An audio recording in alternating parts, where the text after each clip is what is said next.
Hi everybody, it's Meg with the Rescue Garden. I'm here today with a little girl who's feeling very poorly. Her human ended up in a situation and she was not able to take care of her animals anymore.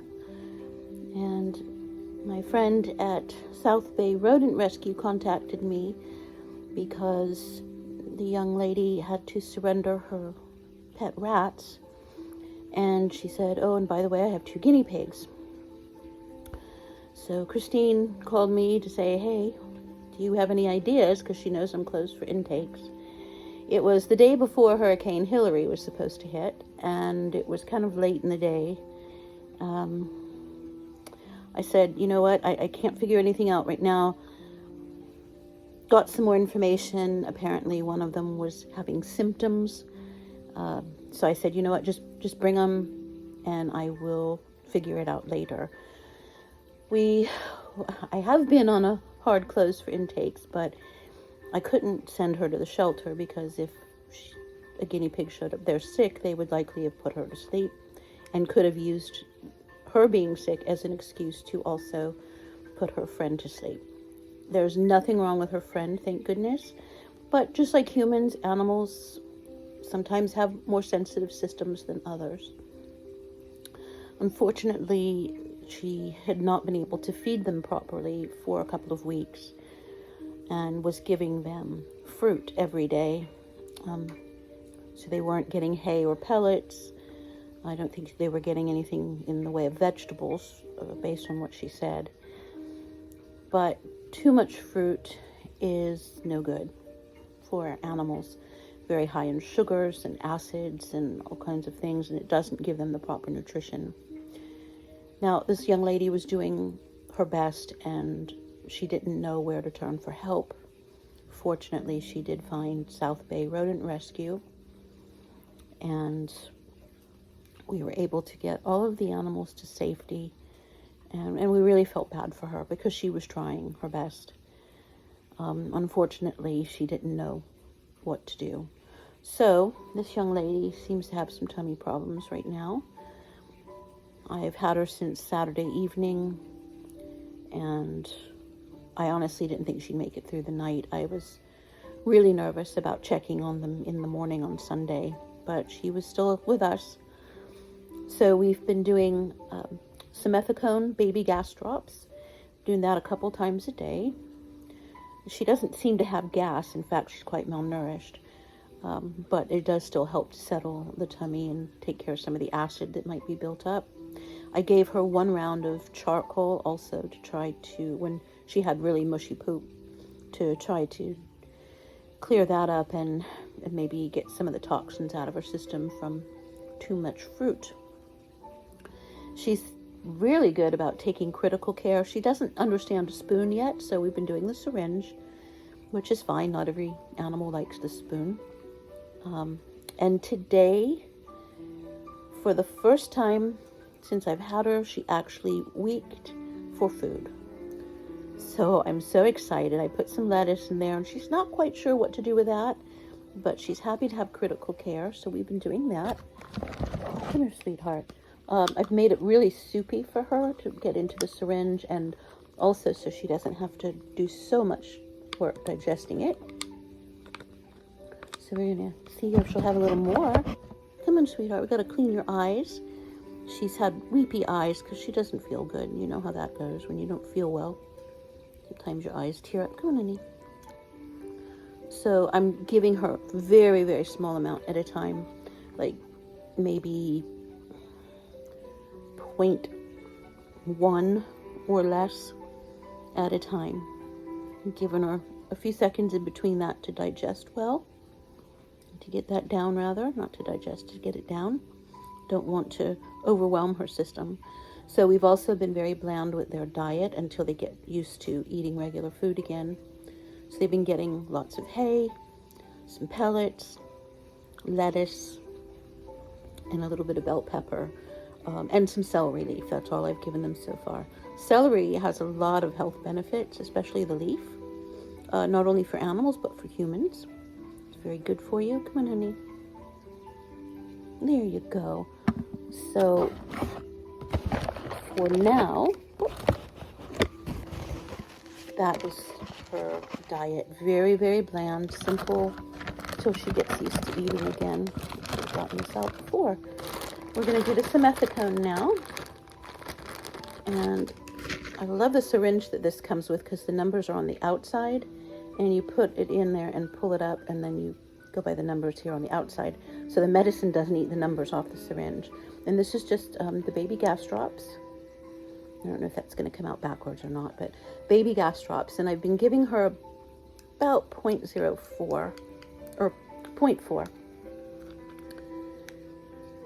And there we go. Gonna have to get some more. You want some more of that? Well, can we have this first, sweetheart? Come on. She's very good about the syringe. Come on. You like that medicine? It's minty. It's good. Pink juice. So now I'll give her a little bit more critical care. I wanted to give her the simethicone with the critical care. So I was giving her a little bit, then simethicone, then I'll do some more.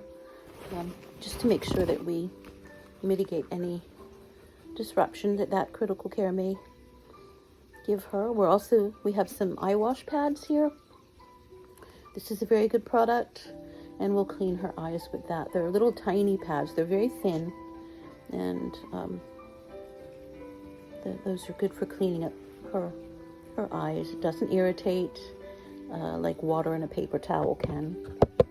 I mean, if you don't have eye pads, then water and a paper towel is what you've got. But I highly recommend those, or at least those soft cosmetic round pads and water. Come on in here, a little bit more, just a little more. There we go. Good girl. Let's wipe the mush. Got a mushy mush. She's really good at eating. She hardly makes a mess, really. Unlike Marble, who used to... Feeding Marble critical care was always an adventure. We'd end up with critical care all over everything as he would shake his head and fling it far and wide. I would sometimes pass by a wall in the room and see green splatters all over the wall near where I had been feeding Marble. So she's really good about taking this. So again, with the critical care, if you can get them to take it from a spoon, it's actually easier. But she's not ready for spoons, so we're doing it really soupy. And here, I'll show you. Some of them like a little pastier consistency. This is kind of soupy, like loose porridge. And then just a little tiny bit at a time. Now, this is a feeding syringe. It's much bigger than the normal medicine syringe, which is like this kind, the 0.1. This one has no numbers on it. I use this for the vitamin C juice. This is a little harder to feed with. You can, but you got to water it down more. But you can absolutely use those. But I do recommend getting these 0.3 or even 0.5 millimeter syringes. Nice, sweetheart. You ready for a little bit more? So her name is to be determined. Depending on the names and situations, I will sometimes keep their name, but usually we like to give them a new name when they come here. I don't have a naming theme for this month because I had no intention of taking any more animals in, but this was a situation and we really wanted to help the human and make sure these girls were safe. It was good to see her sitting up to groom also, because when she first came here, I'd say for at least the first 36 hours, she was just flat, just wouldn't move or anything. She could barely lift her head. And she's a bit brighter-eyed now. And to see her groom meant she was feeling better. You know how when you don't feel well and you don't even want to take a shower? Well, some people. I'm obsessive compulsive, so I will drag my broken body into the shower no matter what. But yeah, you know, it's too much energy. It's too difficult to be up that long, and you don't necessarily take proper care of yourself when you're poorly. And the same thing for animals. So when you see a sick animal starting to groom, that's a good sign. Doesn't mean she's out of the woods yet, not by a long shot, but it is hopeful. And the fact that she's really good about taking the critical care, and that she weeky for food today. That was a really good sign. So we went straight for the critical care, didn't we, sweetheart? You weeky, you're going to get fed. Okay, that is it for now. I just wanted to talk about critical care and medications and being very careful with what you feed your piggies.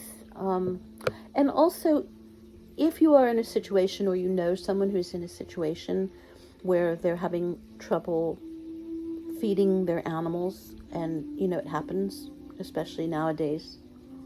The world's kind of in a bit of a tumult since COVID, especially. Contact a rescue. Contact a shelter. Sometimes shelter volunteers work with rescues, and they know good resources. You don't have to spend $20 for a bag of good hay.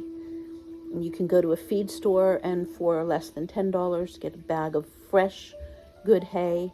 You can contact rescues. We sell hay here, and pellets, and sometimes treats. And if someone is struggling to feed their animals, I will work with them and make sure that I can give them at cost, if necessary, just to help them with their animals. We never want to see people have to give their animals up. And my heart really went out to this young lady. I know how painful that is to lose an animal, but to lose that animal because you can't take care of them anymore. And you're in a situation, life can be hard, and we go through hiccups sometimes. So if we can keep animals with their humans, we want to help and do that. So if you know somebody struggling to take care of their animals, whatever species, please direct them to contact a rescue. There are lots of local rescues who can help with resources. If they don't have the resources, they can direct you to places. There are actually pet food pantries at a lot of the shelters. I know that the city of Los Angeles shelters do have pet food pantries. And don't ever be ashamed to ask for help.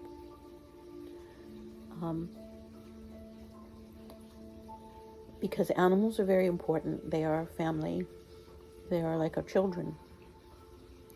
And we want to help people because they're good for our mental health too. All right, folks, I hope everyone has a lovely day and an even better tomorrow.